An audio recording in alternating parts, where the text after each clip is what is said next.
We'll start with the first question. Do the definitions for social and community facilities set out above include the right facilities?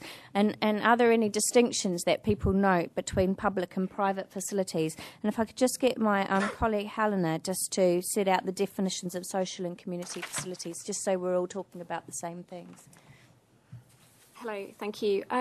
Just to set a little bit of context for this evening's discussions, we're talking about social and community facilities. So this is broadly facilities which fall within C2, D1 and D2 use classes. So included in that list are social services, day centres, luncheon clubs, drop-in centres, education facilities, health facilities, including hospitals, some leisure and recreation facilities as well, sports pitches, leisure centres, playgrounds, etc. Arts facilities, libraries, places of worship, as well as some general social and community facilities like community halls, public toilets, utilities, and also telecoms, equipment, emergency services, fire and police services also fall within this category. In terms of the core strategy, we have actually categorised the social and community facilities in a bit more detail. We've actually divided them out into public and private social and community facilities. So we actually have definitions. Now, those definitions are actually up on the wall there next to the plans and the photographs, so you're very welcome to have a look at that a bit later on. But broadly, the differences between them are private social and community facilities are those which are available on a commercial basis, and they're available to residents, workers, non-residents and visitors, while actual social community facilities, which are public facilities, are actually provided to all sectors of the community. We define them as public because they're open to the public and they serve the needs of local residents, and they are also funded in some way by grant or investment from a government department or a public body or a voluntary sector. Okay. So the first question is really just looking at the definitions and what we have and haven't included. It's quite a long list, so if you need to flip back, they are on page 4 of the briefing note, the list of facilities that we've included. Does anyone want to add or comment on the definitions of what we have or haven't included in public and private facilities, or the distinction between public and private facilities? Is it working? Yeah. Yes. All right. Should there be a definition where you say commercial? There are some commercial operations that are perhaps run by charitable groups, albeit that they are deemed to be commercial. There are other commercial premises that have community use agreements that allow public in under normal arrangements for part of the time. So I'm not sure the definition, the absolute definition that you provided, is perhaps broad enough to capture some of those hybrid arrangements which do give the community a good amount of access, and it's areas that we would want to deliver develop with the private sector.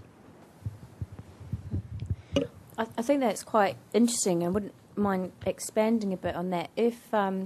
We do intend to take a different policy approach in terms of public and private facilities.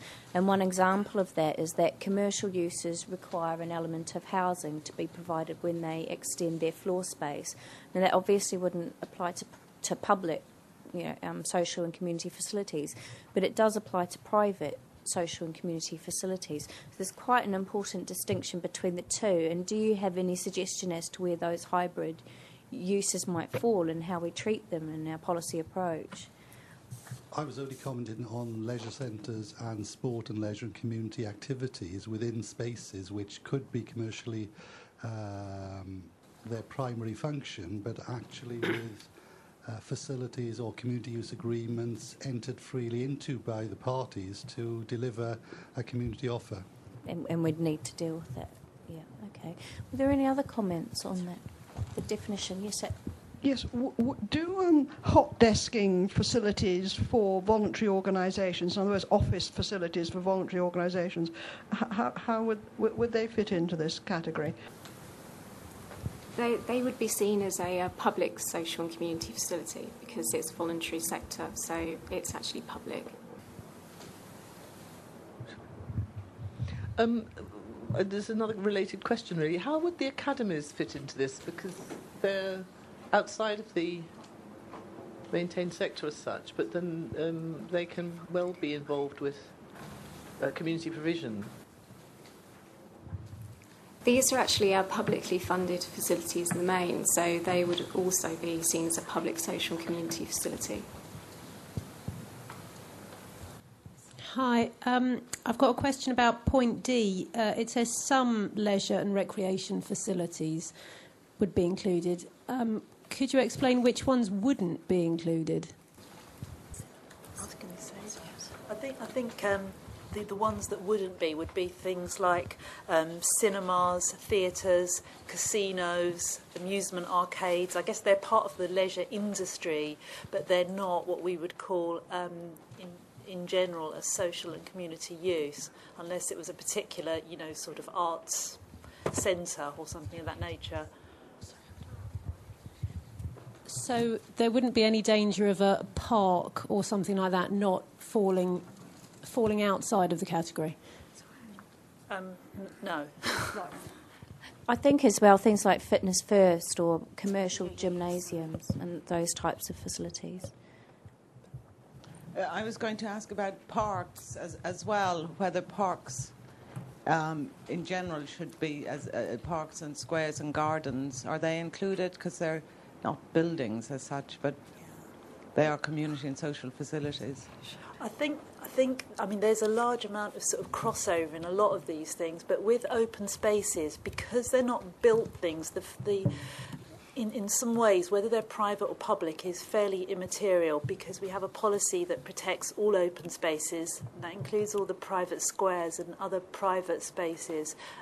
So the policy approach is very similar in the case of open spaces. So open spaces is a facility in the city which are social and community uses, but they also form their own policy background as open spaces, and we've got very strong policies to protect them. So although they're included in the social and community uses, they're also treated separately as well. So the distinction in that case is pretty immaterial, whether they're public or private.